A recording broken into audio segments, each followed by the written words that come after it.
السلام عليكم ورحمة الله، مساء الخير عليكم. كيف حالكم؟ إن شاء الله كويسين يا جماعة. إن شاء الله تتمتعوا بالصحة جيدة يا جماعة. ربي يعطيكم الصحة، قولوا آمين على الأقل. إن شاء الله كويسين يا جماعة، دائما بالصحة والعافية يا جماعة. على كل حال يا جماعة، أمتى أنت تكون ناجح يا جماعة؟ متى تفشل ومتى تنجح؟ كويس. وكيف تعرف أنك شنو؟ أنك فاشل ولا ناجح؟ خلينا نقول، لأنه الفشل الناس كلها ما بيستقبلوا كلمة فشل، لكن خلينا نقول النجاح. متى تكون ناجح يا جماعة؟ انت كمان فشلت يا جماعة ما هتنجح. تمام. انت لازم تفشل عشان تعرف النقاط ضعفك والاخطاء اللي انت عملتها. كويس.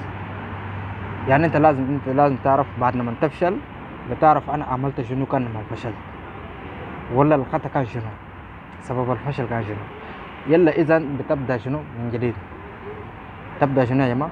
ترتب الامور من جديد، كده بيجيك النجاح. والنجاح يا جماعة على حسب طموحاتك. كويس. النجاح دي ما يا جماعة على حسب طموحك انت، صح ولا ما صح يا جماعة؟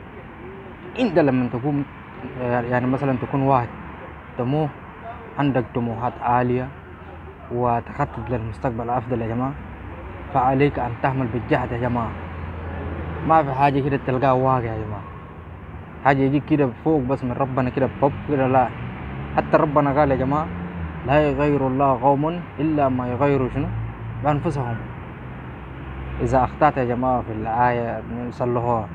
أي دائما الأخطاء تحصل في الكلام يعني. زي ما قلنا يا جماعة، زي ما قال ربنا يا جماعة: لا يغير الله قوم إلا ما شنو يا جماعة يغيروا بأنفسهم. فإذا أنت تبادر يا جماعة، ربنا بيكون معك ديما أبدا. تمام. فأنت ما تعمل حاجة شوية وما بتعمل حاجة بالعقل وتقول والله يا أخي أنا عملت علي وما لا.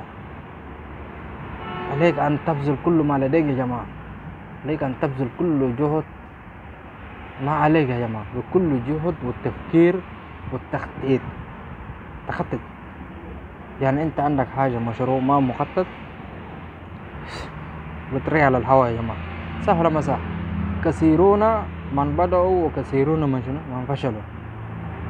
فمن نجحوا قليلين منهم، قليل من نجحوا يا جماعة. ناس بسيطة، الفئة بسيطة، كانوا باقون وكانوا إيمانهم بالله يا جماعة واستمرارهم، وكانوا من الباقين يا جماعة.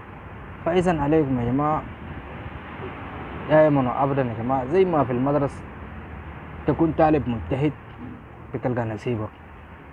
طالب تقعد تذاكر شوية من مدرسة، تجدل الشنطة وتلعب، هيا للعب. نهاية السنة يا جماعة شنو راسب.